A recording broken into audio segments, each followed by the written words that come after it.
Prezioso and Ryan Spiteri. Closing dance classic set by DJ Ruby and Tanisha.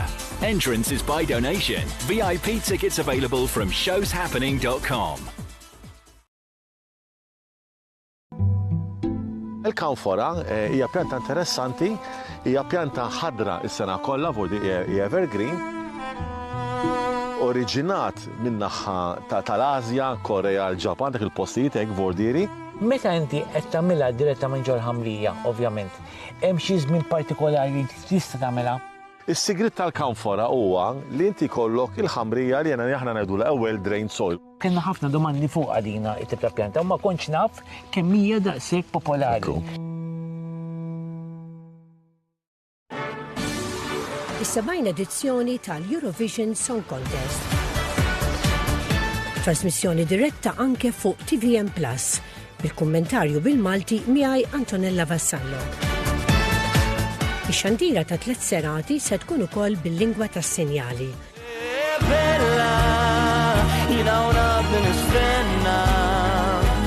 L-ewwel semifinali fi-12, it-tieni semifinali fl-14 u l-finali fis-16 ta' Mejju. Eurovision Song Contest 2026, live fuq TVM Plus minn Vienna l-Awstrija. Awguri Aiden, awguri Malta!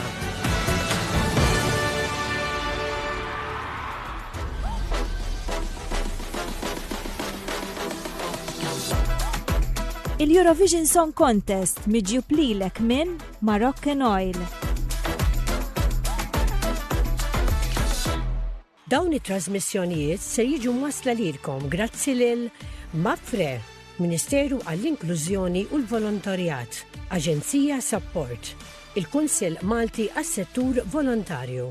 Knisja kbar li bekk kont tista' taqdi il-kongregazzjoni metodista li kienet kibret ġmiela ma' dak iż-żmien. Għandha dak il-portal, ħafna skultura wkoll fil-ġebla. Din il-kappella ġiet iddisinjata minn arkitett Ingliż John Loughborough Pearson. Naraw ftit x'kienet l-idea li tinbena din il-knisja. Naraw l-influenza parti ta' dak li jgħidu l-Gothic Revival ta' elementi wkoll Bizantini.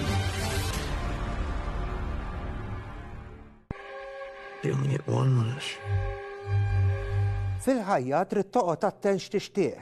Il-ġuvni li kien ossessjonat fuq tfajla ma sabx dak li xtaqt. Minn barra dwar dan il-film Obsession, fl-istudio anke nilqgħu Martin Herr u miegħu se nitkellmu dwar il-passjoni tiegħu għall-films. Dan kollu fil-programm li jmiss tertuqa 35 nhar is-Sibt fuq Television Malta.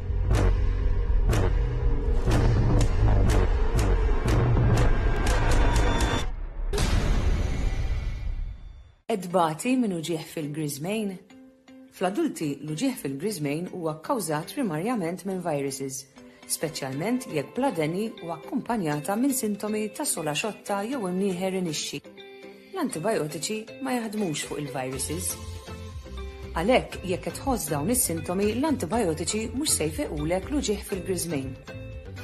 Meta tuża l-antibiotiċi bla bżonn, mhux biss tbati mill-effetti sekondarji li jikkawżaw, imma wkoll tnaqqas l-effett tagħhom fuqek. Meta vera jkollok bżonnhom kontra infezzjonijiet batterjali serji. L-ispiżjar jista' jagħtik trattamenti sempliċi li jtaffu s-sintomi tal-uġieħ fil-Grismejn, sakemm dan l-uġieħ jgħaddi b'mod naturali.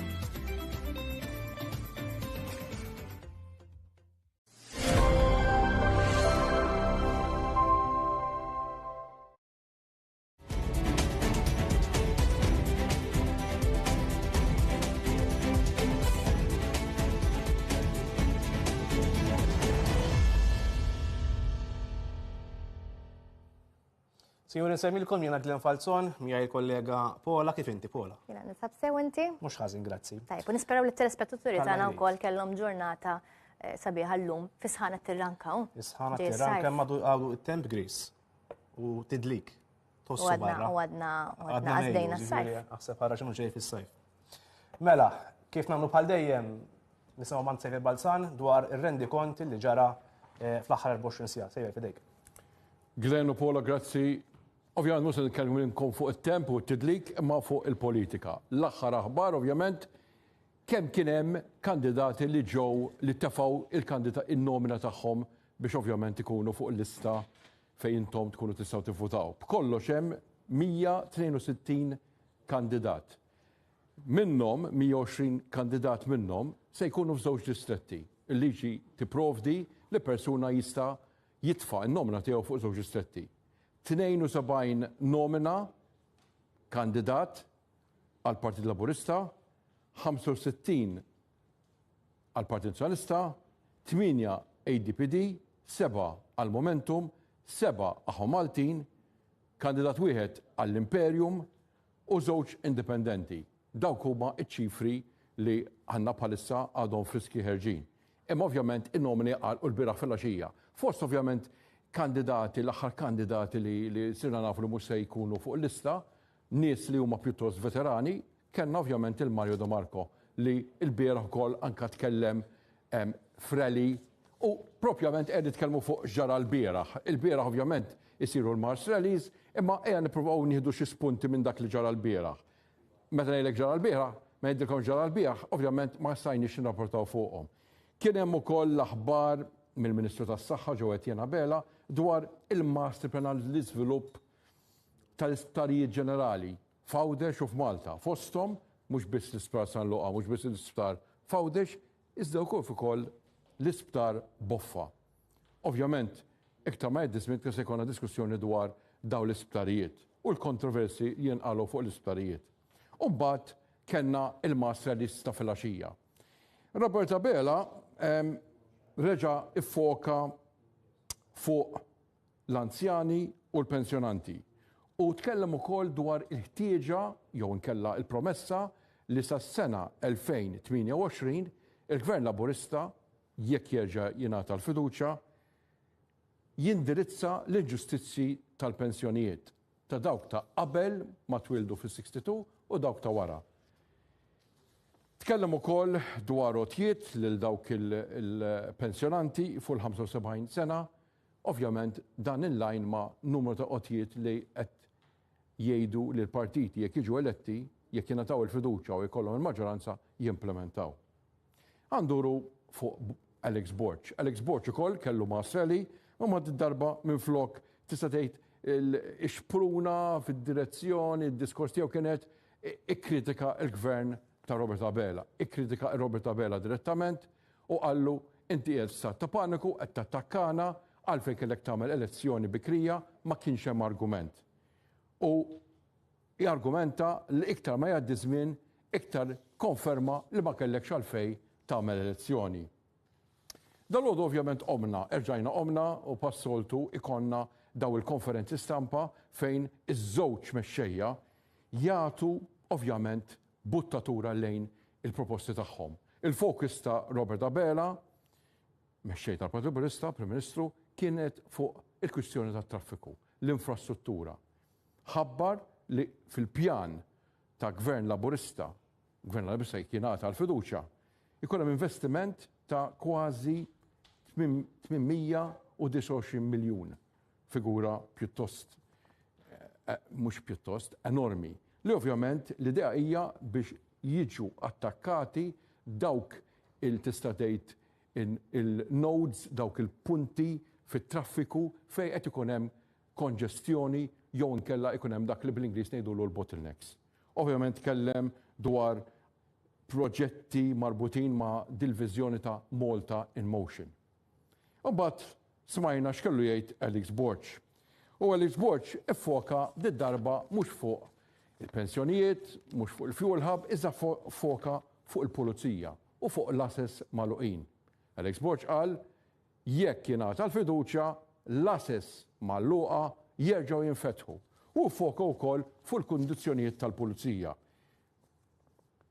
Afferma l-importanza li kun hawn sigurtà fil-pajjiż, afferma l-importanza tal-korpi disciplinati u tkellem ukoll dwar proposta dwar dawk li jibqgħu għaddejjin bil-ħidma tagħhom fil-pulizija meta jagħlqu 25 sena servizz u jkomplu jaħdmu sa 35 sena li jingħataw ukoll pensjoni u salarju. Ovvjament proposta oħra. Ikollna ngħidu li din il-kampanja hija tista' tgħid kuljum proposti ġodda li anke aħna osservaturi, ġurnalisti, kommentaturi ma nistawx niftakru kull proposta fiskali li ssir u xi kultant kan nitħawdu min qed jagħmel din proposta. Inkomplu għaddejjin l-ADPD dawk li huma magħrufin bħala the Greens ikkritikat il-Prim Ministru f'sqarrija dwar lotja ta' €1000 u qalet għalfejn m'għandix ukoll tkun estiża għal ħaddiema barranin. Nixtieq dejjem nagħlaq b'daqsxejn ta' jisu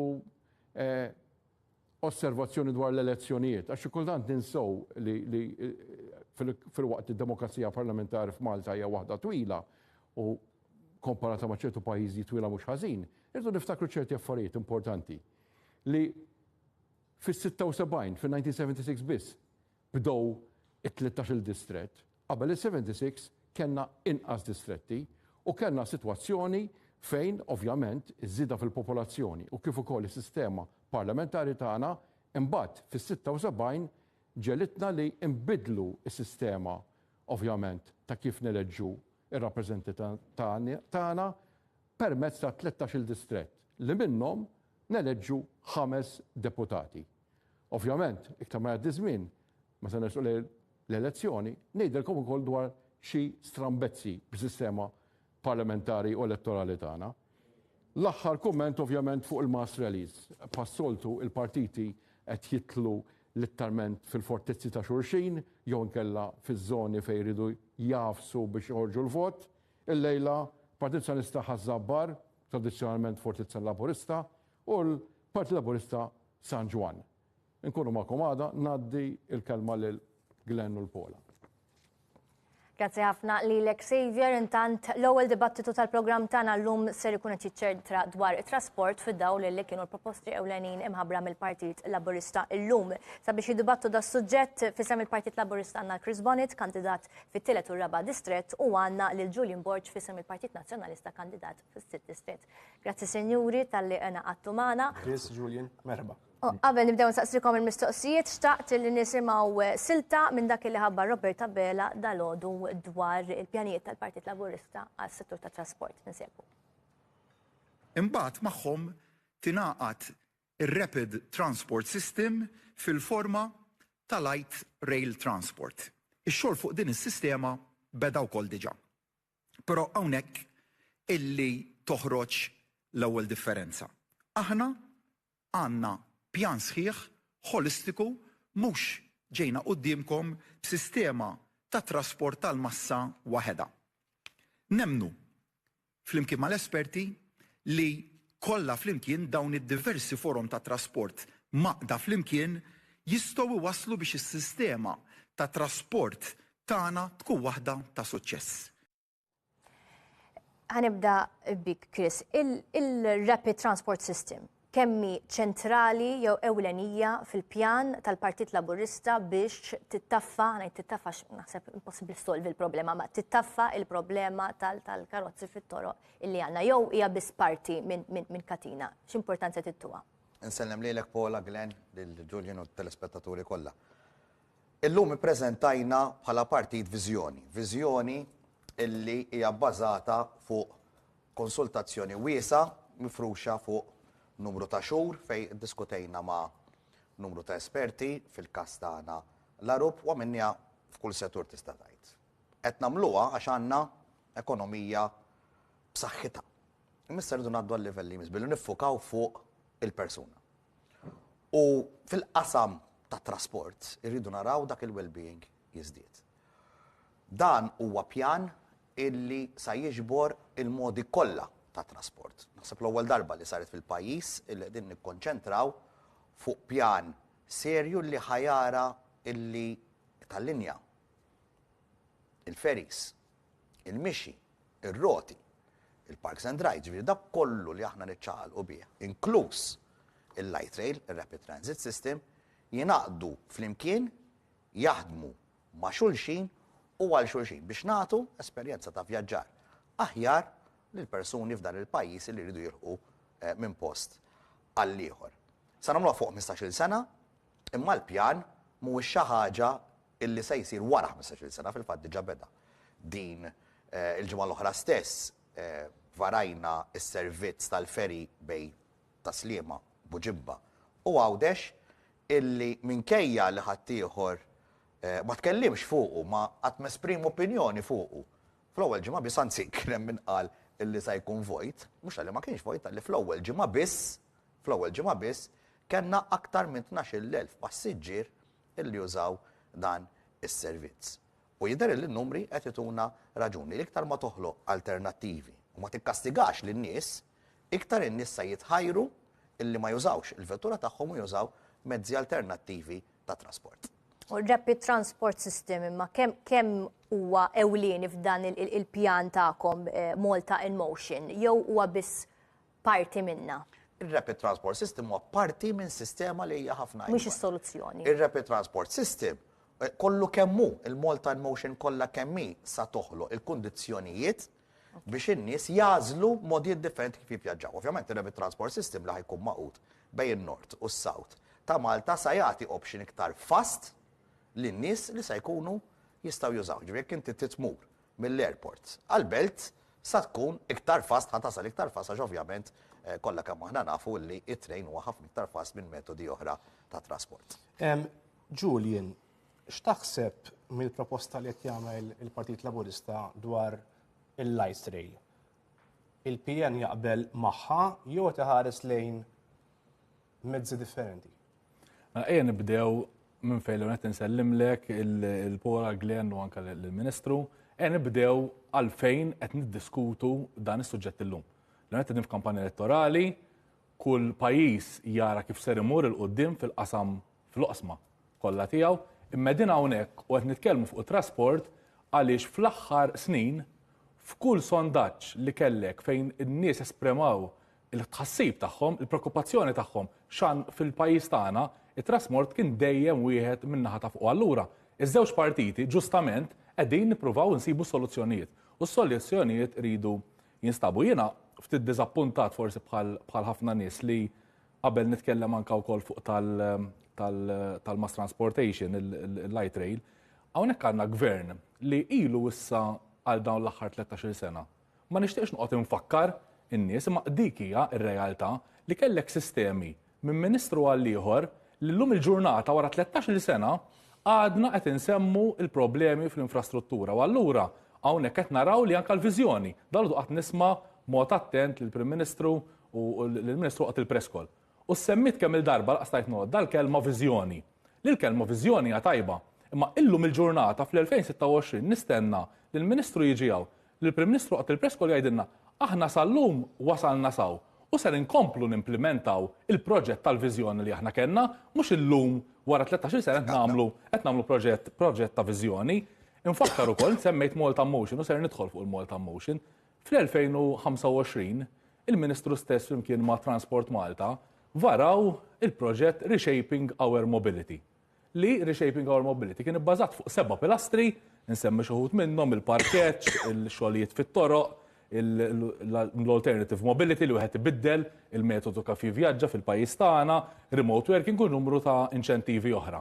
Illum il-ġurnata sena wara flok qed naqbdu Reshaping Our Mobility u l-Ministru qed jibqa' fuq dak il-pjan ta' Reshaping Our Mobility qed nagħtu isem ġdid, qed nagħtu viżjoni differenti tal-Malta Motion biex aħna niskartaw dak il-pjan għaliex wara sena ġiet l-elezzjoni elettorali u aħna allura l-gvern ser ikun qed jagħmel dak il-pass. Taqblu miegħu dal-proġett li ħabbar l-gvern? Żgur li ma naqblux miegħu interament. Ma naqblux miegħu interament għaliex li ma naqblux miegħu interament għaliex il-proċess anka ta' kif qed jippjana l-gvern tal-Malta Motion anka jekk naraw ser ikun qed jiġri fil-leġislatura li ġejja, hawnhekk għandna leġislatura li jmiss li jekk jitla l-Partit Laburista ser nagħmlu sentejn biex ma ngħidx mbagħad insemmu snin ta' wara, sentejn fl-istess sitwazzjoni tal-li dak li qegħdin illum il-ġurnata fin-nofs il-leġislatura mhux ser ikun hemm l-ebda avvanz b'dak bil-gvern li diġà kellna llum il-ġurnata. U ser insemmi ftit punti u mbagħad inħallu anke nistgħu nkomplu nitkellmu.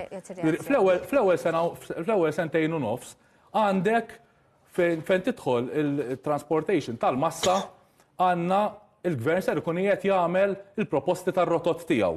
Fejn jidħol il-konċessjoni anke l-public buses mhux ser ikun qed ibiddel ir-rotot, ser ikun biss qed jaħdem fuq il-konċessjoni li jmiss. fejn jidħlu l-ferry service, semma Sliema Buġibba Għawdex li qed naraw t-operaw. Il-walking strategy, ser ikunu qed jagħmlu l-istrateġija għal-mixi li hija tajba li nagħmlu strateġija għal-mixi, imma ma nistgħux nagħmlu sentejn u nofs nibqgħu fl-istess sitwazzjoni li qegħdin minn gvern li llum il-ġurnata seta' għamilha numru ta' snin ilu. Il-parking strategy ma l-istess ħaġa, l-ewwel sentejn u nofs mhux ser nibdew nimplementaw semmew illum fil-press conferences numru ta' parkeġġi li jistgħu jintużaw. Sal-ewwel sentejn u nofs mhux ser nkunu qed naraw l-ebda avvanz. Chris. Mela, jiena nara dak li b'rispett kbir qed jgħid il-kollega u nistaġeb xi daqsxejn ukoll. L-ewwel nett tajjeb illi jekk ħanieħdu l-aħħar biċċa li qal leġislatura hija waħda ta' 5 snin. Aħna timmorru quddiem il-poplu biex nippreżentaw leġislatura ta' 5 snin. Aħna preżentajna pjan, preżentajnieh qabel kampanja elettorali, ġifieri dak illi għamilna llum kienet konferma ta' dak illi konna qegħdin nagħmlu, però li jiġi jgħid hawnhekk b'rispett kollu leh illi pretenda li jiena niġi hawn ngħid fuq xi ħaġa titwettaq. U stess għadu kemm ammetta li dan il-pjan qed jitwettaq. Għax meta semmi il-ferry service Sliema Buġibba Għawdex, dak huwa parti minn Malta in Motion. Illi huwa tanġibli tista' tmissu bidejk u jagħti isiru li l-aħħar tas-sena jew fil-bidu tas-sena d-dieħla nibdew is-servizz bejn Marsa Skala u l-Belt. Il-Malta in Motion qed jikkonfermaw il-Partit Nazzjonalista stess bil-kellim tagħhom illum. Illi minkejja dak kollu li qegħdin jagħmlu biex jippruvaw jiskreditaw dan il-pjan huwa fil-fatt għaddej. Reshaping our mobility huwa parti integrali minn Malta in Motion. Jiena kieku il-kollega segwa ftit dak li għamilt fl-aħħar snin, reshaping our mobility huwa pjan li għadu għaddej. Dak kien il-pjan short term milli lestejna aktar minn 60% minnu u li għadna l-ħajdun 18 xahar għaddej. Bdejna f'April tas-sena l-oħra. Jiġifieri għaddit l-ewwel sena fadlinna ftit inqas minn 5 xhur biex inkomplu inwettquh. U daw integrajnihom flimkien. Konna għadna fil-bidu konna nagħmlu a short term, a medium term and a long term. Il-short term kien reshaping our mobility, il-medium term kienet tal-linja bil-baħar, il-long term kienet propju trasport tal-massa. Malta in Motion ġabret dak kollu, però jiena niġi hawnhekk nisma' b'rispett kbir esponenti tal-Partit Nazzjonalista jitkellmu. U għadna sal-lum qed nistennew il-pjan għat-trasport tal-massa li Alex Borch qal illi fl-ewwel mid-ġurnata tal-Gvern Nazzjonalista sa jibda jaħdem fuqu u f'5 snin u mbagħad jimplementah. Il-ġimgħa d-dieħla, tajjeb illi nfakkar in-nies, li l-ġimgħa d-dieħla se jkun hemm l-ewwel set ta' nies li ħajmorru jivvutaw. Il-kampanja elettorali waslet f'nofsa. Nixtieq inkun naf meta l-Partit Nazzjonalista sa jippreżenta dan il-famuż pjan għat-trasport tal-massa illi għandu, għax aħna minna ħadana d-differenza qedaw. Tkellimna fuq, għadu kemm tkellem il-kollega fuq il-proġetti illi jagħmel il-gvern. Jiena nfakkar il-kulħadd. X'kien jiġri u nsellem il-ministri kollha li ġew qabli. X'kien jiġri kieku l-proġetti infrastrutturali li saru f'dawn l-aħħar 13 sena ma ġarux. Kappara, il-Marsa, l-airport f'din leġislatura stess. Insejna kemm konna neħlu fi fjal l-avjazzjoni, illum il-proġett sar xew l-imsida kemm beżżaw nies biex dan il-proġett ma jsirx, kemm qalu illi ħajħel kullimkien li x-xogħol ħajsir bla doċċ. Il-proġett tal-imsida illum laħaq stat tajjeb ħafna fl-implementazzjoni tiegħu, kulħadd jirrikonoxxi li l-implementazzjoni ta' dak il-proġett sar tajjeb ħafna u allura issa lejn l-aħħar tas-sena we are on time illi niddeliverjaw proġett ieħor għax aħna meta ngħidu naħa niddeliverjaw xi ħaġa. Tas-sena jkun lest tajt? Yes, il-timeline huwa ċar sal-aħħar tas-sena il-proġett tal-imsida se jkun lest. Il-milestone li jmiss hija l-pjazza quddiem il-Knisja li se nagħtu lill-Mistidjani proprju eżatt qabel il-festa tagħhom, però ħanżid il-biċċa meta niġu għall-infrastruttura illum flimkien mal-Prim Ministru ħabbarna 4 interventi oħra importanti. Paċeville Junction, il-roundabout tal-vibni tal-gwerra dik illi komunament aħna nafuha bħala tal-imħallaq ta' Ħall-Qormi fejn se jkun hemm underpass illi waslek minn Ħall-Qormi għal Ħażebbuġ u l-proġett tal-Barrani fejn ġej flyover fid-daħla taż-Żejtun u underpass taħt ir-roundabout ta' Bir id-Deb.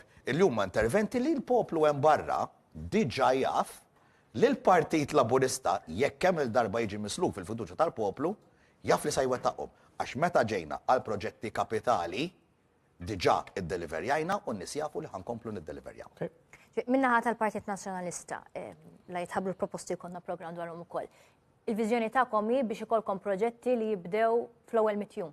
Proġetti il-proposti tal-Partit Nazzjonalista li l-ewwel ser joħorġu fil-ġranet li ġejjin, ovvjament, il-partiti, inkluż il-Partit Nazzjonalista, qed joħorġu pjan sistematiku ta' kif qed joħorġu l-proposti tagħhom. U ser inkun qed noħorġu l-pjan u bil-permess tagħkom nerġgħu niġu hawnhekk programmi oħra niddiskutu il-proposti tal-partit. Ilu minn frar Alex li ftit jiem oħra. Niġu hawnhekk niddiskutu l-proposti tal-Partit Nazzjonalista. Il-proposti tal-Partit Nazzjonalista ser ikunu bbażati fuq żewġ pilastri prinċipali. Nista' ngħid hawnhekk li ser ikunu bbażati fuq żewġ pilastri prinċipali. Ewwel il-ħin irridu nagħtu l-ħin lura lin-nies.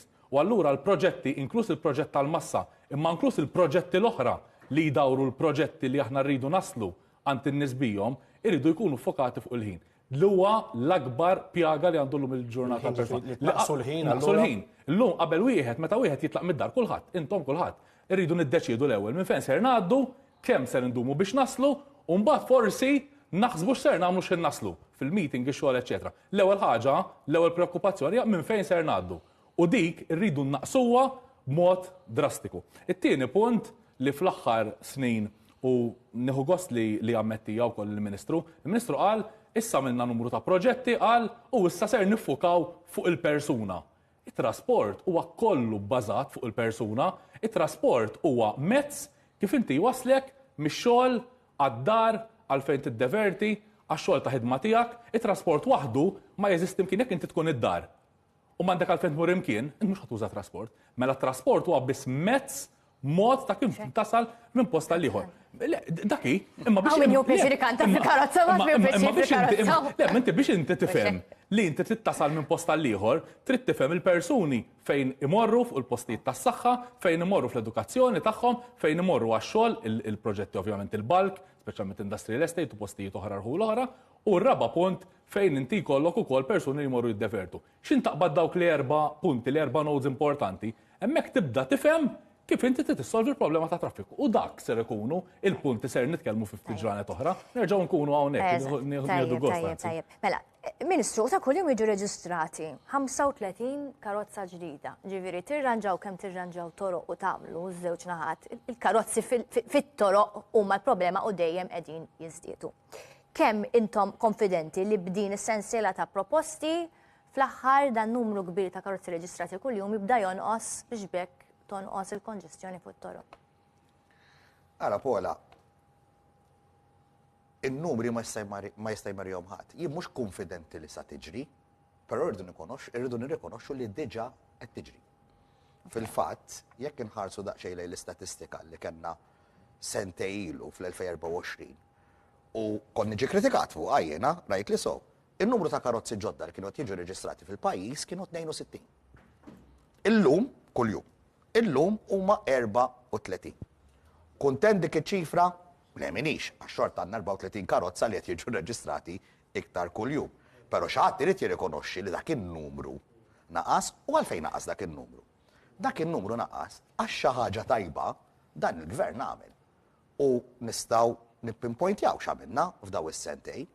Waħda minnhom deċiżjoni ċara kienet illi trasport bil-baħar nagħmlu b'xejn. Illi rajna żieda kbira ta' persuni illi qed jużaw dan il-mezz ta' trasport.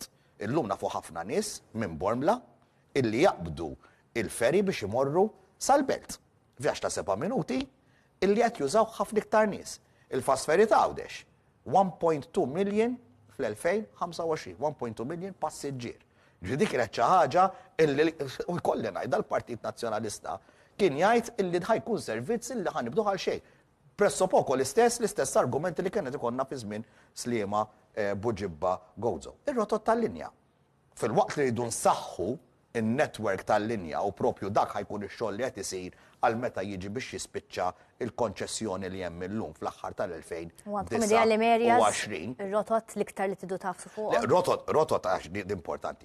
Rotot ilna nżidu kull sena żgur ħanitkellem fuq żmien il-Ministru jifdaw l-aħħar sentej, però anke qabel, jiġifieri fil-jiem li ġejjin ħankun qed inħabbru 7 rotot ġodda. B'dal-aħħar sentej biss, b'dal-aħħar sentej biss kellna intervent fuq 44 rotta u bdejna 11 rotta ġdida. Plus illi żidna mal-50 karozza tal-linja u biddilna xi 100 oħra u ħankunu qegħdin nħabbru dal-waqt ukoll 50 karozza tal-linja ġodda x'97 ħajkunu jiġifieri fl-aħħar sentej illi ħankunu qegħdin indaħlu fis-sistema jiġifieri daw l-affarijiet kollha minkejja in-negattività illi rajna mill-Partit Nazzjonalista fuq it-trasport fl-aħħar snin ikkontribwew iva biex naraw illi n-numru ta' karozzi reġistrati naqas u dik wasal iż-żmien. U nemmen illi l-Partit Nazzjonalista għandu jagħmilha, għandu jirrikonoxxi illi sar ċertu tip ta' progress. Għatfadal ħafna xogħol xisir u għalhekk il-Malta in Motion, għax il-Malta in Motion titara li nagħmlu dak il-pass illi jmiss fit-trasport pubbliku u fl-aħħar it will boil down to minnu kredibbli biex jagħmilha. Il-Julian nammiraħ, però Julian hawnhekk ġie miskin jitkellem fuq pjan illi għadu fl-arja. Pjan li għadna ma smajniex dwaru. Pjan illi qegħdin kulħadd jistenna biex naraw xem dwaru. Meta minnaħa l-oħra nippreżentaw pjan konkretu serju illi jgħid illi ħajkun hemm sfidi għax jiena ma nitmejħel bħadd, jiġifieri minna ċara li hemm sfidi konna onesti ħafna fuqu u m'għandniex dubju mir-reazzjoni li qed ikollna mingħand in-nies illi hija t-triq il-qudiem. Julian, Chris semma it-trasport pubbliku. Il-Labor jgħid illi il-PN fil-gvern qatel il-fiduċja tan-nies li jużaw it-trasport pubbliku. X'tikkummenta? Glenn, il-Labor kellu 13 sena biex ibiddel jekriet il-perċezzjoni tan-nies fuq trasport pubbliku. Qed jgħid il-Ministru li żied ir-rotot imma għamel ukoll it-trasport li huwa b'xejn. Is-sitwazzjoni hemm barra tibqa' lin-nies il-maġġor parti tan-nies jgħidu hekk jiena merritx nibdel u nuża ir-rotta ta' trasport pubbliku. In-numri nbidlu, inti semmi n-numri, imma tittara li huma dawk in-numri li nbidlu fejn jidħol it-trasport pubbliku. Jekk in-numri nbidlu, illum il-ġurnata għandna sitwazzjoni ta' traffiku li qiegħda ħafna aħjar. U fuq il-proposti naf li qed bħala miskin minix għaliex il-proposti ħdimna fuqhom, ser inkunu qed invarawhom, ser niġu u ser nitkellmu fuqhom għaliex fl-aħħar mill-aħħar irridu il-ġid fejn jidħol it-trasport f'Malta f'numru ta' aspettorat tkellimna fuq trasport pubbliku, jitkellem il-Ministru fuq sistema li se jintroduċi r-rotot. Illum il-ġurnata għandna f'sistema kif diġà semmejt li għandek numru ta' persuni ma jridux qed jirrifjutaw jużaw trasport pubbliku. Oħra, il-koordinazzjoni bell-entitajiet differenti fil-pajjiż tagħna għaddew 13-il sena u f'dawn it-13-il sena għadna qed naraw l-entitajiet Infrastructure Malta, Transport Malta, Sistema ta' Servizzi b'nuqqas ta' koordinament bejniethom. U dan kellek il-gvern li ħadem fuq is-sistema tal-iRoads. Per eżempju, s-sistema tal-iRoads, Transport Infrastructure Malta, ix-xutjata l barra u tefata Transport Malta. Sistema li infaqtu l-eluf biex ħloqtu dis-sistema tal-iRoads. Infrastructure Malta x-xutjata l barra. Tata l-Transport Malta bil-kontratturi laqqas biss huma involuti direttament fis-sistema sena ilu għamlu sezzjoni għal kontratturi. Kif ser tkun qed taħdem dis-sistema xi din l-iRoads li jaħdmu flimkien bażikament, kulħadd jaf li waħda mill-problemi li għandna illum il-ġurnata li ssir triq kaftit wara. Dik waħda mill-problemi li għandna f'Malta, jew nkella qed issir triq għandek permess li moħruġ fi triq oħra li hija viċin. Illum il-ġurnata minn fuq minn 200 kontrattur, 40 biss irreġistraw fuq dis-sistema tal-iRoads u wara s-sezzjoni li saret dakinhar. Lanqas hemm koordinazzjoni biex dawn l-eluf li ntefqu issir. Issa, ovvjament, nisperaw li min jitla fil-gvern dis-sistema dil-koordinazzjoni trid issir. Ma jistax ikun nibqgħu mingħajr koordinazzjoni bell-entitajiet u mela ma jsirux laqat imma trid tara l-koordinazzjoni fl-aħħar mill-aħħar on the ground man nies kemm tkun effettiva. Reazzjoni ma nar fuq diwn il-bol punt li jmiss. Jiena jiddispjaċini li ma ngħadda l-informazzjoni lil peri tgħaddilu b'mod totalment żbaljata. Li ġara kien l-Infrastructure Malta estendieta ma' Transport Malta propju biex ikun hemm dak il-koordinament. U l-ħaġa li taffaxxinani illi propju ftit xurilu senilu dak li kien ix-Shadow Minister l-Inġinier Mark Antony Sammut li kien ix-Shadow tiegħi propju f'dan il-portafol kien ammetta hu stess illi kien ra improvement dak illi huwa il-koordinament ta' xogħlijiet fit-toroq fil-fatt illum il-ġurnata nista' ngħidha illi għalkemm forsi fadal xisir u s-sistema ta' TM Roads sa tkun qiegħda tgħin propju f'dak l-aspett imma llum jekk tikkumparah ma' dak li kienet jiġri ftit ta' żmien ilu naraw illi hemm sitwazzjoni li ħafna ħjar li hija rikonoxxuta minn kulħadd u jiddispjaċini li qed nara il-Partit Nazzjonalista jerġa' ma' ċertu triq. Però li qed jaffaxxinani huwa illi għaddejja din il-mantra mill-Partit Nazzjonalista il huma l-partit propożittiv U llum ħlifet nisma' lill-kollega tiegħi jitkellem fuq dak li ġara, dak li kien, kollox negattiv. Għadna ma smajniex proposta waħda minant il-Partit Nazzjonalista. Proposta minnhom illi kienet pjuttost kunċett ġdid u nixtieq li tispjega dwarha kienet il-Mobility Wallet. Nisimgħu silta kif iddiskrivija l-Prim Ministru. Se nintroduċu fil-leġislatura illi ġejja dejjem jekk il-poplu jogħġbu jislifna il-fiduċja tiegħu il-Mobility Wallet. Din se tkun wallet, pjattaforma diġitali illi se jiġu introdotti ġo fiha sistema ta' credits, jiġifieri se tkun waħda illi taqqat flimkien id-diversi servizzi ta' trasport pubbliku ikolla din is-sistema ta' mobility credits illi kont qiegħed ngħid dwarha li jinkisbu meta jintużaw forom ta' trasport alternattiv u li mbagħad ikunu jistgħu jiġu użati meta jinxtraw prodotti u servizzi varji bħal biex nagħti eżempju trasport alternattiv privat. Femni naqra ta' xiex ħajkun qed iħallasni fil-Mobility Wallet il-Partit Laburista jitla fil-Gvern.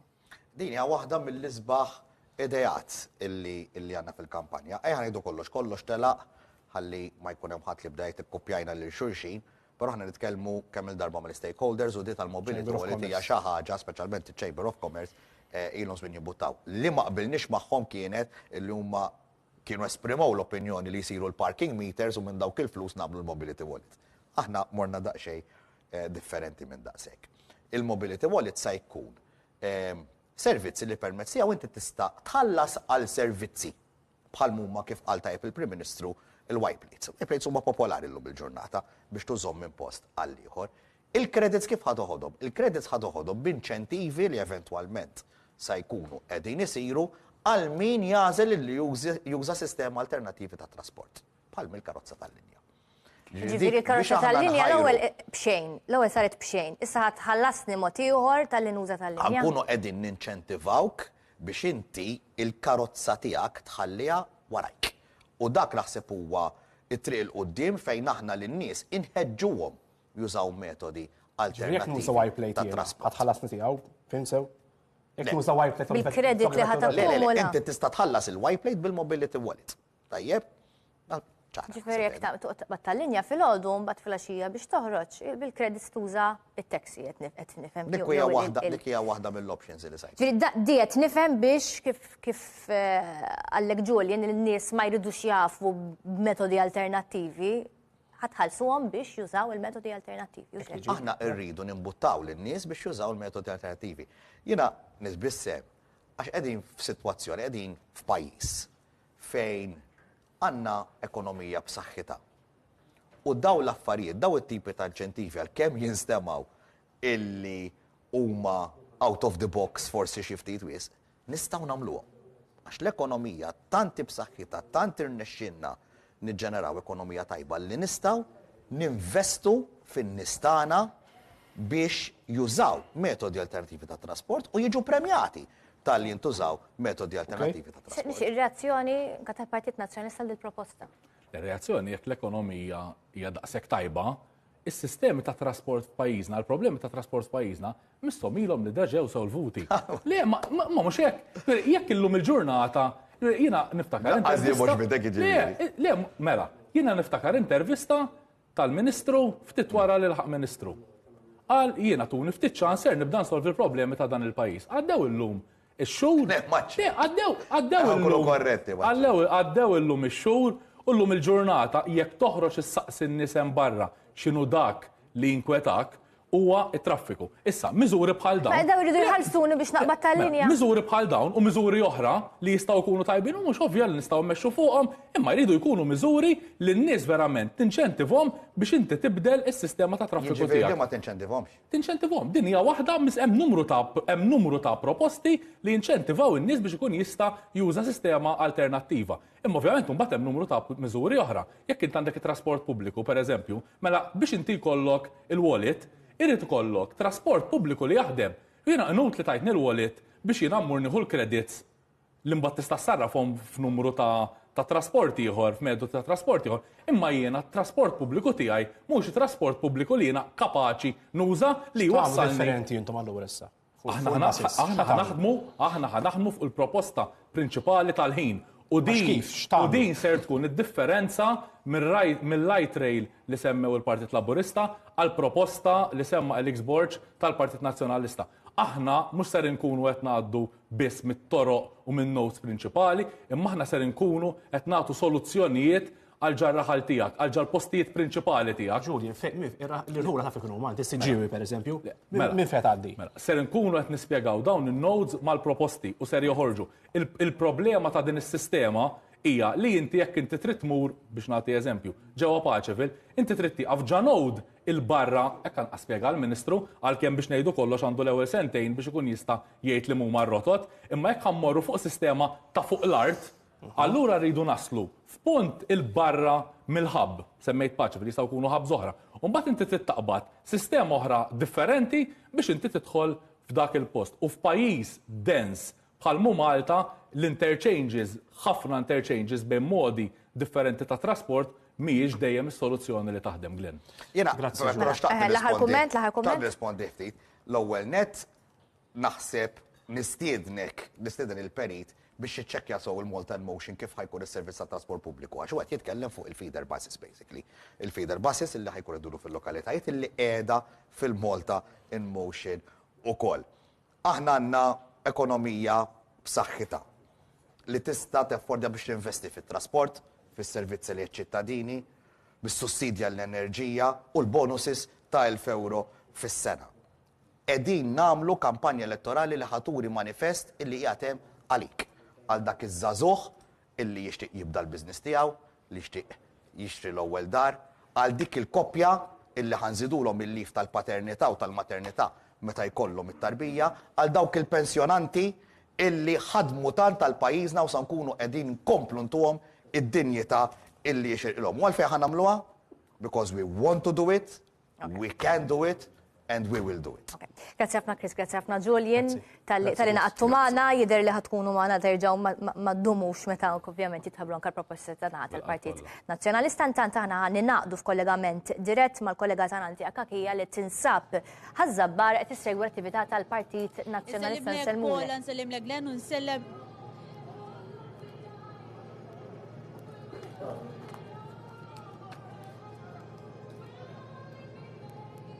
Insellmilkom Paula u Glenn u nsellem il-daw kolla li raqdu mana l-programmi oħor elezzjoni 2026.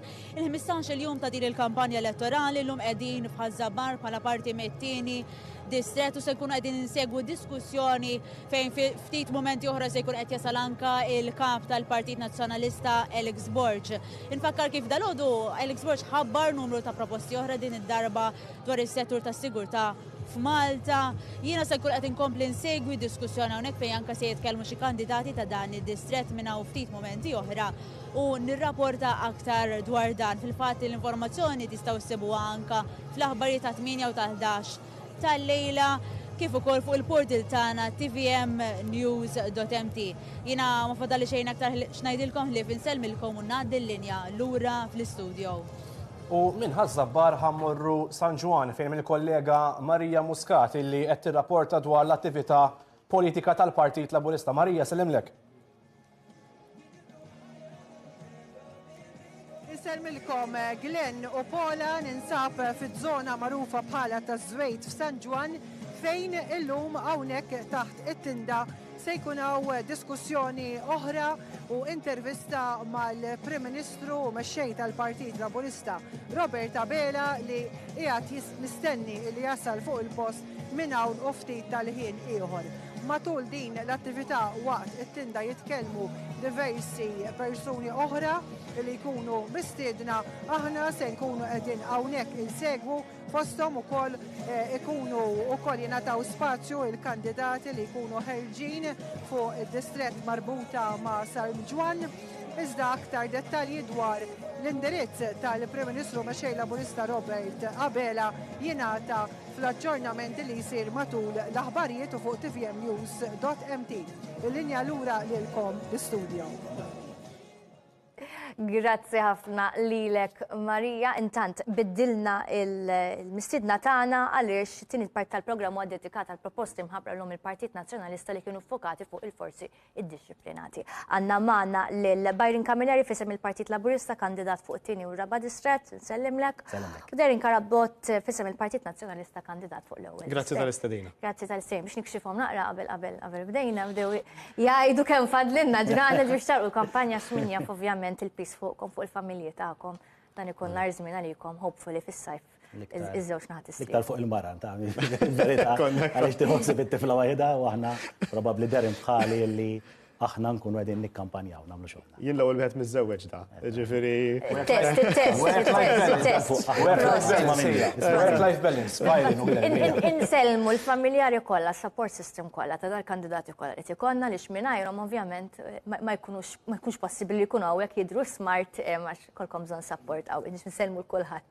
Mela, dwar il-forzi dixxiplinati dal-għodu il-Partit Nazzjonalista kellu konferenza tal-aħbarijiet u nixtieq nibda dan id-dibattitu billi nisimgħu silta minn dak li qal il-kap tal-Oppożizzjoni, kap tal-Partit Nazzjonalista Alex Borch propju dwar dan is-suġġett insegwu. Gvern ġdid nazzjonalista ser ikun qed jinvesti bi sħiħ fl-infrastruttura, fir-riżorsi u fil-ħaddiema fih dan il-forzi tal-ordni ġewwa pajjiżna. Għaldaqstant bħala gvern nazzjonalista ser inkunu qed ninvestu fil-forzi tal-ordni sabiex nattiraw l-ewwel qabel kollox l-aqwa talent fil-forzi. Intejbu l-infrastruttura u ntejbu is-servizzi li qed jiġu offruti lil Maltin u l-Lawċin.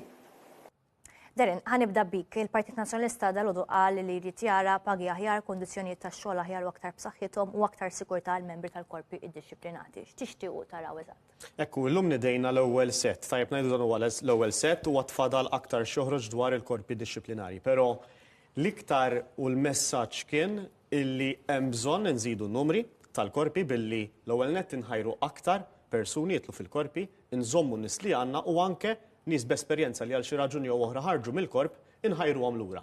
U allura nidejna sensiela ta' proposti bħal fosthom il-kwistjoni li aħna għedna li wara 25 sena servizz ikun hemm paga pensjoni, jiġifieri li inti tagħti s-servizz tiegħek qed titħallas tal-paga u wkoll titħallas tal-pensjoni sa massimu ta' 10 snin wara, jiġifieri sal-35 sena. Imbagħad għandna wkoll li aħna qegħdin nintrabtu illi l-pensjoni tas-servizz ser nagħmluha inti bħalissa jekk xi ħadd jirtira ma nafx kemm il-sen ilu tibqa' friżata hemmhekk. Aħna qed ngħidu li dik il-pensjoni illum ser tkun qed titlalhom għal 2/3 tal-paga li jieħdu attwalment fil-korp, irrispettivament minn meta inti rtirajt. Dik hija fir-rigward tal-korpi b'mod kif intejbu l-kundizzjonijiet hemm oħrajn. Però mbagħad iffukajna wkoll kif nistgħu ntejbu s-sigurtà fil-lokalitajiet tagħna. Billi aħna nemnu illi hawn sfortunatament nuqqas ta' qases miftuħa. Il-Partit Nazzjonalista jemmen iva bil-preżenza fir-rondi madwar l-irħula u l-bliet tagħna, però anke li jkollok klassa miftuħa. Jekk wieħed jaqbad isemmi l-lista ta' fejn għandek Magħluqin, Ħattart, Ħalbalzan, Bormla, Dingli, Għaxa, Gżira, l-Ħamrun ġo Container, Liklin, Lisla, l-Kalkara, Lija, Marsa, Mdina, Mġar, Msida, Pembroke, Pjetà, Safi, Santa Luċija, Siġġiwi, Taxbiex, Tarxin, Xajra daw Malta biss, Mbagħad Għawdex, il-Fontana, L-Arp, Lasri, Kerċem, San Lawrenzu Xara. Dawn huma kollha postijiet fejn illum saħansitra qed jitqasmu l-voti mill-Kunsill Lokali għax l-assess mhux jaħdmu. Allura aħna rridu naraw politika fejn anke il-Community Police nintegrawha flimkien mal-assess. Mod lokali. Ħanibdew daqsxejn fuq il-kundizzjonijiet sewwa tax-xogħol. X'inhi l-reazzjoni tal-Partit Laburista għal din proposta ta' titjib fil-kundizzjonijiet? Qabel xejn illum nistgħu niġu hawnhekk u nitkellmu fuq Malta sigura. Nistgħu niġu hawnhekk nitkellmu fuq Malta preparata. U dan nistgħu nagħmluh għaliex f'dawn is-snin sar investiment massiġġ. Ma investiment massiġġ qabel xejn fil-ħaddiema li joffru s-servizz lilna, li jitlu fin-nar għalina, li jirriskjaw ħajjithom għalina, u dawn il-ħaddiema aħna tejjibna l-kundizzjonijiet u drittijiet tagħhom. Investiment b'aċċident. Però wkoll tajnihom l-aqwa għodda biex jaħdmu. M'għadux żmien is-second hand, m'għadux iż-żmien illi fireman ikollu isem Ingliż wara daru, imma jkollu l-aqwa għodda sabiex meta jidħol fin-nar għalina jista' jagħti dak is-serħan il-moħħ lil Maltin u Lawċin. U jekk hemm punt illi ma naqbilx miegħu illi fil-Partit Nazzjonalista meta jitkellmu fuq is-sigurtà jitkellmu biss fuq il-korp tal-Pulizija. Korp tal-Pulizija huwa importanti ħafna. Però miegħu hemm entitajiet oħrajn u ħaddiem oħrajn illi flimkien nagħtu l-aqwa sigurtà u serħan il-moħħ lil Maltin u l-Awċin kollha. Jiena nista' niġi hawnhekk illum nitkellem bi track record, bi kredibilità. Però wkoll nista' niġi hawnhekk u ngħidilkom ħarsu lejn ftit ġimgħat ilu jekk kellna l-Maltempa ta' Ħeri, jekk kellna l-inċident tal-vapur f'nofs il-baħar, kif ġibna ruħna. U riżultati li ġibna. U dawk il-ħaddiema wkoll li qed jarawna jafu kemm tejjibna bil-kbir il-kundizzjonijiet u drittijiet tagħhom. U maħniex ħani fuqhom, ser inkomplu nsaħħuhom. Bajrin fuq l-assess tal-Pulizija li għaddek semmilek ma nafx kemm il-lokalità blassa magħluqa.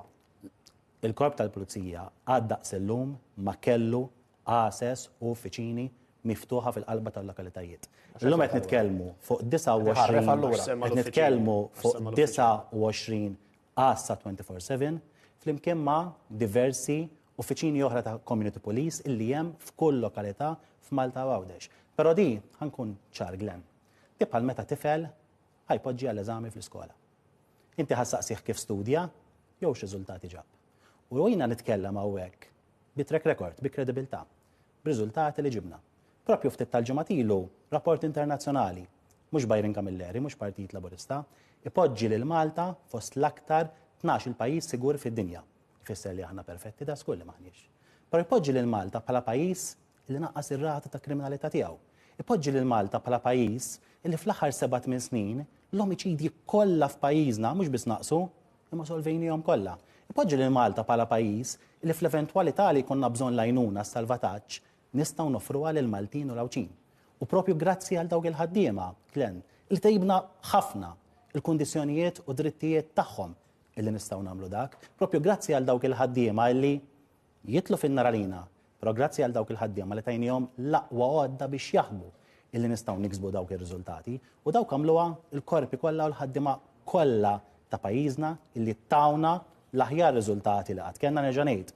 Perfetti maħniex, però tejjibna ħafna u ħafna fl-aħħar snin biex insemmi numru wieħed illi aħna f'20 sena irnexxielna naqsu r-rata ta' kriminalità minn 46 crimes per 1000 people, fl-istess milli żdiedet ir-rata ekonomika, żdiedet il-popolazzjoni, żdiedet it-turiżmu, naqqasna r-rata ta' kriminalità għal 27 crimes per 1000 people. U dawk huma t-tip ta' riżultati li nexxilna niksbu, it-tip ta' riżultati li tajna lil Maltin u l-Awċin fl-istess żmien illi komplejna naraw illi verament Malta tkun preparata. Derin, Malta sigura jew le? Mela, nixtieq jekk permetti li però nirribatti punt għaliex dak il-proposti dwar il-korpi dixxiplinarji li ħriġna ma japplikawx biss għall-Pulizija, jaf il-Ministru, japplikaw għall-erba' korpi kollha. Kemm għall-Pulizija, kif ukoll għall-Forzi Armati, CPD, għall-Protezzjoni Ċivili u kif ukoll għall-Gwardjani tal-Ħabs. Dawk li spjegajt fil-bidu u hemm oħrajn japplikaw għall-erba' li huma. Semmejt l-assess fir-rigward tas-sigurtà fil-lokalitajiet tagħna. Però jekk bid-dovut rispett Ministru qed issemmi l-investejtu f'kollha insejt issemmi illi l-Forzi Armati tagħna ntefqet 50 miljun fuq bastiment il-P71 illi ilha sena irmunkata bi ħsarat mekkaniċi hemmhekk. 50 miljun l-iktar bastiment riċenti u ma tistax tintuża. Fl-Air Wing tal-Forzi Armati tagħna għandna helikopter wieħed biss jopera bħalissa għax il-bqija qegħdin għat-tiswija jew out of service. Meta qed nitkellmu dwar siguru nissa hawnhekk ħankunu ċari. Mhux qed nitkellmu kollox is-swed. Ma nistgħux nibqgħu nitraġunaw bil-mentalità ta' kelbu qattus. Le, mela ma sarx tajjeb, però l-istess crime report illi ħareġ din is-sena fuq is-sena li għaddiet juri biċ-ċar illi fil-waqt illi reati niżlu ejja naraw li huma t-tip ta' reati li żdiedu u r-reati violenti f'dak l-istess rapport ippubblikat mill-Gvern stess jgħidlek illi eżempju armed robberies żdiedu, traffikar ta' droga żdiedet, reati violenti żdiedu. Mela noqogħdu attenti kif nikkwotaw l-istatistika għax faċli ngħidu li overall l-istampa tidher aħjar meta mbagħad għandek każijiet li qed juru illi iva l-affarijiet iggravaw fuq kwistjoni ta' reati aktar serji. Jiena x'nieħu gost jew inkella x'inhu lar jekk inti jiżdiedu ir-reati violenti imma overall naqsu r-reati jekk nieħdu gost aħna nieħdu gost jekk verament naqtu l-aqwa riżorsi u jkollna l-aqwa riżultati sabiex dak li jkun iħossu s-serħan tal-moħħ u jkollu riżultati. Daw it-tip ta' reati ġifri l-istrateġija hija li biżjed assess jonqsu? Mhux biss, le, mela. L-assess hija l-preżenza fil-lokalità. L-assa miftuħa hija serħan tal-moħħ għal dak li jkun li jkollu fejn jirrikorri fil-lokalità. Magħha bil-fors irid ikollok ir-rondi, però magħhom hi li nżidu n-numri fil-korpi tagħna dawn huma l-inizjattivi. X'inhi l-istima ta' kemm irdu jżidu l-pulizija biex il-pjan li għandkom tajjeb li qed issemmi dan. Mela, il-korpi dixxiplinati kollha aħna rridu naraw illi jiżdiedu. Tajjeb li nfakru l-popolazzjoni ta' Malta fit-13-il sena żdiedet 110,000. Fil-waqt li n-numri ħanati eżempju fil-korp tal-pulizija baqgħu l-istess. Fil-ħabs għandna 800 persuna l-ħabs b'400 barrani. L-Awditur Ġenerali stess fir-rapporti għaw ħareġ li hemm bżonn jiżdied l-istaff ġewwa il-ħabs. Dawn huma numri illi aħna rridu naraw ir-riżultati issa għax ma jistax ikun illi jibqa' jkollna l-istess riżorsa umana meta x-xogħol qed jiżdied. U allura rridu naraw li b'inizjattivi iva nollu l-livell tax-xogħol, però fl-istess ħin ikollna aktar persuni jaħdmu fil-lokalitajiet, però l-assess biss mhumiex is-soluzzjoni. U għalhekk eżempju semmejna llum investiment bla preċedent dwar il-ġlieda kontra id-droga. Dawn huma tip ta' ejja nifhmu, id-droga llum hija problema f'dal pajjiż. U d-droga tista' tindirizza billi tagħmel inizjattivi ta' sigurtà ta' kontroll mal-fruntiera tagħna, aħna għandna l-vantaġġ li aħna gżira. Id-droga qed tikol ħafna mill-familji Maltin u Mawġin.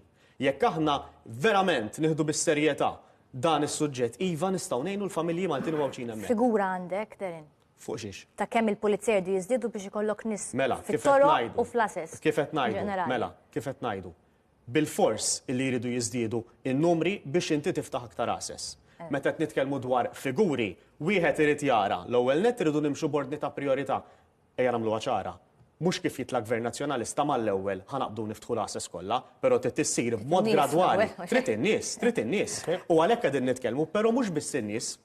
Wieħed irid jara x'illum ir-reat inbidlu inti għandek bżonn in-nies fuq ġewwa wkoll. Jiġifieri wieħed irid jara li fil-korp tal-pulizija tagħna u mhux biss fuq il-korp, fuq il-bqija tal-korpi l-oħra naraw illi verament ikollna sistema gradwali li bihom ser nallokaw ir-riżorsi kif verament nistgħu nagħmlu impatt. B'mod prioritarju jekk qed nitkellmu fuq l-assess fejn għandek bżonn l-aktar skont iva il-prijoritajiet tal-ġurnata, tal-hotspots tal-ġurnata. Mela, Biden x'twieġeb għal Derin. Anka fuq ir-reklutaġġ. Ejja nibdew minn hemm. Illum Malta għandha l-aqwa għodda biex tkun tista' tagħti serħan il-moħħ lil Maltin u Mawġin. U jilli n-nies illum instaqsihom. Ngħidulhom qatt kien hawn ċirkostanzi fil-pajjiż illi xi ħadd kellu bżonn salvataġġ, xi ħadd kellu bżonn għajnuna u ma konniex preparati biex natuha, għaliex il-kummenti li nisma' mant in-nies jien huma kemm ġabu ruhom tajjeb il-ħaddiema, kemm taw servizz tajjeb lil Maltin u Mawġin biex ikunu jistgħu jagħtu dak is-servizz u jisalvaw lil Maltin u Mawġin. Però mbagħad illum nitkellmu fuq il-ħaddiema. Jiena hawnhekk nista' niġi hawn u nitkellem bi kredibilità. Nista' niġi hawn u nitkellem bi track record. Għaliex b'differenza mill-kollegi tiegħi tal-Partit Nazzjonalista, fl-aħħarijiet snin jien tejjibt il-kundizzjonijiet u drittijiet tal-ħaddiema. Jiena għal kull korp dixxiplinat f'dawn l-aħħar 6 snin tajjeb kollha fi żmieni u anke l-ewwel wieħed fi żmien il-Ministru ta' qabli, Michael Farrugia li nsellimlu minn hawn, illi il-ħaddiema kollha tal-korpi dixxiplinati tejjibna il-kundizzjonijiet u drittijiet tagħhom. Tejjibna ftehim kollettiv wara ieħor. U din l-idea tal-ħaddiema ħankunu ċari. Illum hemm l-ikbar ammont ta' ħaddiema illi qatt kien hemm fil-korp tal-Pulizija, fl-istess mod fis-CPD, fl-istess mod fil-ħabs u anke minna investiment qawwi fil-Forzi Armati. Mhux biżżejjed qallek Biden imma. Jien qed tistaqsi, aħna x'qed niddiskutu l-passat jew l-futur? Illum qed nitkellmu. Għax fejna fil-futur ġejna biex niddiskutu x'ħanagħmlu fuq korpi dixxiplinati li huma preparati. Il-kollegi tiegħi ma jaħdux pjaċir illi nitkellem fuq track record ta' dan il-gvern, imma jien nista' niġi hawn nitkellem bi track record differenti minnhom għaliex fi żmien tajjeb jew inkella quddiem ċirkostanzi fejn ħadd ieħor kien iħalli l-pagi friżati, aħna tajna ftehim kollettiv wara ieħor. Ċirkostanzi fejn ħadd ieħor kien jibgħat il-ħaddiema jaħdmu overtime u ma jħallashomx, aħna mhux biss ħallasnihom, trattajnihom kundizzjonijiet u drittijiet aħjar. Quddiem ċirkostanzi fejn ħadd ieħor kien jixtri is-second hand, jien nista' nitkellem fuq ħaddiema li jgħidli jien nixtieq nissieħeb magħkom għax illum għandkom l-aqwa inġenji, l-aqwa affarijiet biex nassistu lil Maltin u Mawġin. U din hija l-ikbar differenza ta' bejnietna. Però mbagħad hemm punt kardinali ħafna. Di tal-pensjoni waqt is-servizz. Ħankun ċar ħafna. Din hija repetizzjoni tal-Partit Nazzjonalista li qal fl-2022. L-aħħar manifest elettorali ġbir dan nifs ġdid u għan nifs l-antik. Għaliex din hija proposta ta' Bernard Grek li reġgħu ikkupjaw. Ħażina ġifieri. Li reġgħu ikkupjaw f'dan il-manifest. Ħażina. Però jinsow ħaġa waħda. Jinsow il-bidliet li għamilna f'dawn l-4 snin u nofs. Għaliex jien nista' niġi qudiem in-nies hawn inħares lihom fil-kamera u ngħidilhom dak kollu illi wednikom fl-aħħar manifest elettorali, meta kien hawn jien hawnhekk. U wednilkom il-manifest elettorali tagħna bħala Partit Laburista x'inhu fejn jidħol id-drittijiet u l-kundizzjonijiet tal-ħaddiema wettaqnihom kollha. U x'wettaqna Pola? Fost l-oħrajn tajna żieda fil-pensjoni għal min ikompli servi l-ewwel 4 snin. Però t-tieni 4 snin mbagħad nista' anke inti tirċievi allowance b'saħħtu ħafna 50% tas-salarju tiegħek bażiku non-taxable. U xi tfisser dik? Illi bil-proposta tal-Partit Nazzjonalista kif qed jerġa' jagħmel llum u l-fatt li jinjora daw il-miżuri lil daw il-ħaddiema jekk wieħed jagħmel 8 snin ekstra lil daw il-ħaddiema ħajġibhom jekk wieħed jinjora allura dak li daħħalna aħna llum li ħankomplu nsaħħuh fil-manifest elettorali u jistgħu jieħduha bħala kuntratt meta ngħidha jien u meta jgħidha l-Partit Laburista għax jafu li dak li wedna wettaqniha. Però dak li qed jipproponu u ngħidha ċar li l-ħaddiema ħajġibuhom għar u mhux aħjar. Forsi dan huwa każ ieħor fejn il-calculator tal-Partit Nazzjonalista ma ħadmitx. Nixtieqhom anzi forsi llum meta lill-kap tal-Oppożizzjoni qalulu jgħidilhom il-costings għallhom ibatu email. Issa ġurnalisti żgur li batu għal email u naraw anke x'ħad tkun ir-risposta tagħhom. Għaliex sfortunatament għal darb'oħra anke f'dan is-settur il-Partit Nazzjonalista mhux preparat. U nerġa' nkun ċar, nista' niġi hawn u nitkellem fuq track record. Għaliex dan il-Partit Laburista fil-Gvern perfetti maħniex, però taf x'inhu l-aqwa kapaċità tagħna li kentna mal-ħaddiema żammejniha, li wednihom ħantejbu l-kundizzjonijiet tagħhom u minnija u għalfejn mbagħad jistgħu jagħtuna l-aqwa servizz. Għax ħaddiem li huwa stmat, ħaddiem li qed jirċievi paga kif suppost, ħaddiem li qed imur għax-xogħol u jaf li meta fl-aħħar mill-aħħar kollha familja għandna d-dar, meta jaf li jista' lill-familja tiegħu jew il-familja tagħha ituhom l-aqwa kundizzjonijiet u drittijiet, jista' jagħti servizz aħjar mhux lili jew lil darin jew lilkom imma lill-poplu Malti u Awċi. Reazzjoni tiegħek Berin. Jiena li xtaqt l-ewwel net kif qed niddiskutu l-futur u mhux il-passat għaliex il-Ministru għadu kif qal li maħniex preparati, però sa fejna fin waqt dan id-dibattitu hawnhekk l-improposti qed niddiskutu. Ta' min qed niddiskutu tal-Partit Nazzjonalista. Xi l-Partit Laburista sejħ elezzjoni sena qabel qal minħabba kriżi internazzjonali li l-ebda pajjiż ieħor fid-dinja ma xogħol l-Parlament sena qabel ukoll. U sissa qed niddiskutu il-proposti tal-Partit Nazzjonalista. Ġifieri dik id-differenza u jien nitkellmu fuq differenza u jiena bir-rispett kollu, ġifieri meta qegħdin niġu hawnhekk qed nitkellmu dwar kif semmejna investiment bla preċedent kontra droga, investiment fir-rigward tal-forzi armati tagħna, illi naraw illi ntejbu s-sistema anke fl-emerġenzi fir-rigward tal-protezzjoni ċivili. Fil-ħabs tagħna illi jkollna ir-riabilitazzjoni b'dinjità u b'dixxiplina. Da xemm ħażin, għalfejn niġu kritikati fil-proposti tagħna meta għandna din il-viżjoni.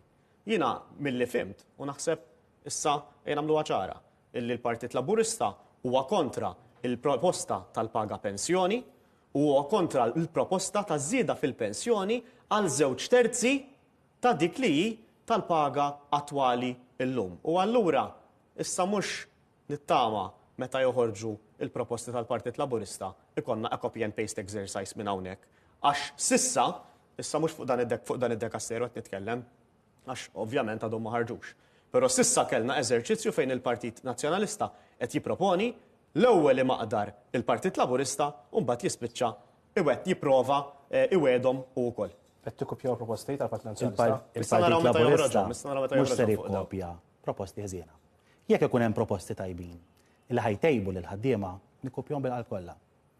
Però sfortunatament ngħid jien għal darb'oħra reġgħu ħlow leġislatura sħiħa illi resqu l-qudiem fuq settur daqstant importanti, fuq settur li jaffettwa lin-nies, jaffettwa lil ħaddiema li ta' kuljum imorru għax-xogħol, però jaffettwa lin-nies il-poplu Malti u Awċi li jirċievi s-servizz tagħhom.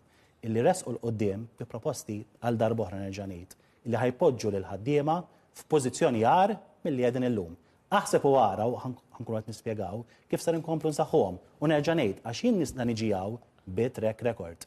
Jiena nista' niġijaw bi kredibilità għaliex dak li wedna għaliex meta wieħed jikkonsidra dak li jirċievi persuna wara 8 snin, meta wieħed iqis illi ħajkun żied il-pensjoni f'dak li għandhom illum, mhux dak li qed ngħidu fil-manifest elettorali tagħna, meta wieħed iqis li ħajkun saħħaħ il-pensjoni u anke l-allowance li jkun irċieva, meta wieħed iqis dak illi qed jipproponu l-Partit Nazzjonalista. Nerġa' ngħid, ħajpoġġu ħar u mhux aħjar. Għaliex? Għaliex għamlu fotokopi ta' 2022 mingħajr ma taw każ l-emendi li daħħalna f'din il-leġislatura. Issa ħana punt ieħor għax dan importanti ħafna. Għaliex Derin Karabot tagħmel punt fejn fl-opinjoni tiegħi żbalja bil-kbir. U jekk f'dan is-settur tmur b'dak l-approach, tkun qed tiżbalja aktar. Qal isma' żdiedu l-każijiet ta' droga u żdiedu l-każijiet bi violenza. Ejja nkun ċar. Muwa veru xejn, muwa veru xejn illi żdiedet il-crime bi violenza. Ħanġiblek ftit eżempji. Paġna 11 tal-crime report tagħhom stess. Ħanġiblek ftit eżempji. Paġna 11. Il-bodily harm. Tajjeb, każijiet. F'20 sena dan biex inħarsu 20 sena lura. Illum għandna inqas. Milli kien 20 sen ilu meta l-popolazzjoni kienet iżgħar, l-attività ekonomika kienet iżgħar, it-turizmu kien iżgħar. Però x'qed jieħu għax dak jirreferi għal crime report. X'qed jinkludi biex nuri kemm qed iqarqu jew inkella ma jafux l-affarijiet. Illi qed jieħdu każijiet bħalma huwa blackmail fuq l-internet. Il-liġi tagħna tpoġġih propju taħt każijiet gravi. Ħanġibu eżempju żgħir. Xi ħadd li bat ritratt fuq l-internet. Wara kien hemm blackmail. U jgħidlu isma' jew jgħidilha jew ittien il-flus jew inkella jinħanxer id-daw ritratti illegali. Dik titpoġġa taħt l-istess tip ta' informazzjoni ta' kif tinġabar id-data ma' daw it-tip ta' crimes violenti. U allura qed jiżbaljaw għaliex dak mhuwiex il-violent crime illi qed nirreferu għalih. Però ħankompli nżid, aħna mhux biss naqqasna l-violent crime, aħna mhux biss naqqasna il-bodily harm, però f'dal pajjiż naqsu l-omiċidi, il-qtil ta' hemm każijiet iktar gravi milli joqtlulek il xi ħadd. L-ammonti naqsu. U solvejnihom kollha. Fi żminijiet oħra 30% minnhom f'sena partikolari ma kienx isolvuhom u kienu kollhom 10 każijiet mhux 5. Nerġa' ngħid, popolazzjoni inqas. U allura hemmhekk fejn qed jiżbaljaw, però tieni punt, meta nitkellmu fuq każijiet ta' droga, jien infaħħar lill-korp tal-pulizija li jaqbad iktar każijiet ta' droga mela bħal dalgħodu joħroġ il-kap tal-oppożizzjoni u jgħid għax fil-crime report qalu li kien hemm iktar każijiet ta' droga, ngħidulhom proset. U sta ngħaddieħla rid iżjed. Għaliex jien rridkom tiġġieldu droga u taf xulx ukoll li meta jkun hemm każ ta' droga li jidħlu jinvestigaw blokka sħiħa, ma jkollokx l-oppożizzjoni li toħroġ tattakkom u tgħidulhom għax ħareġ persuna u qal intom mortu fl-appartament tiegħu u allura intom tħalltu fil-blokka kollha tiċċekkjaw. Jien ngħidilhom intikom l-appoġġ kollu tiegħi. Għaliex fejn jidħol każijiet ta' droga mhux biss intikom l-appoġġ politiku bħala Ministru responsabbli, però intikom bħalma dejjem tajtkom ir-riżorsi kollha. Sowekux ir-riżorsi bħala drittijiet u kundizzjonijiet tagħkom u sowekux ir-riżorsi għall-apparat biex taħdmu għaliex lil Malta u lil Maltin aħna u l-Awċin irridukom tagħtu l-aqwa riżultati. Sissa ma smajtx ukoll forsi r-reazzjoni tal-Ministru dwar dak li semmejt dwar l-investiment ta' 50 miljun fil-P71 li la sena irmunkata ma tintużax. Ma smajtx, żgur 50 miljun minn fuq ħażin. Ma smajtx reazzjoni dwar l-unika helikopter li hemm jopera fil-Forzi Armati tagħna. Ma smajtx dwar il-proposta tagħna dwar il-protezzjoni ċivili biex ikollhom aċċess mal-ewwel b'sistema ġdida tal-blueprints fuq is-siti meta jinqala każ ta' emerġenza. Ma smajtx dwar il-proposta tagħna biex il-ħabs nagħmluh riabilitattiv b'dinjità u b'dixxiplina. U issa smajt ukoll li huma kontra illi ntejbu l-kundizzjonijiet fil-korpi dixxiplinarji tagħna. Jiena nixtieq. Nifhem għaliex onestament Ministru billi tajt illi se jkunu waru ma tajt spjega, nixtieqek tispjega illa għaliex bir-rispett kollu li tiġi tajt li jkollok il-paga flimkien mal-pensjoni ta' żewġ terzi tal-paga attwali f'dak ir-rank u inti tajt li qed murar meta qed ittejjeb il-paga, però mhux biss aħna qed ngħidu ħantejbu l-kundizzjonijiet u tiġi tajt illi l-korpi dixxiplinarji tagħna se jkunu war. Jiena nserraħ ras u nserraħ moħħ il-korpi dixxiplinarji tagħna illi bi gvern nazzjonalista ser ikollhom l-għodot, ser ikollhom ir-rispett u d-dinjità fuq il-post tax-xogħol.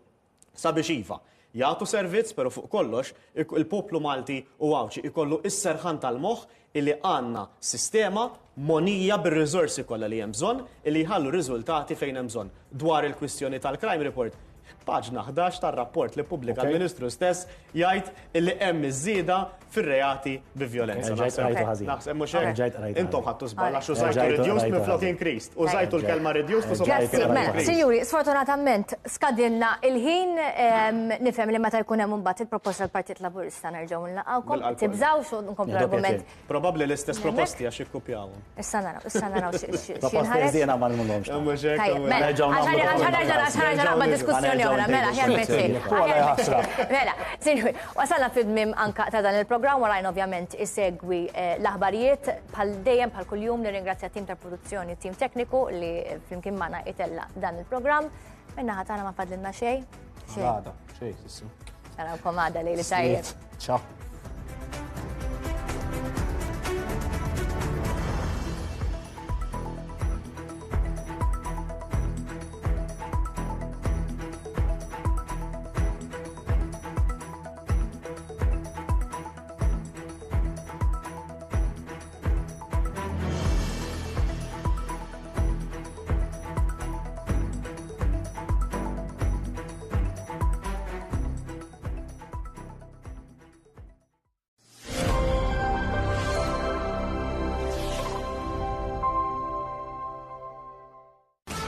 Is-70 edizzjoni tal-Eurovision Song Contest live fuq TV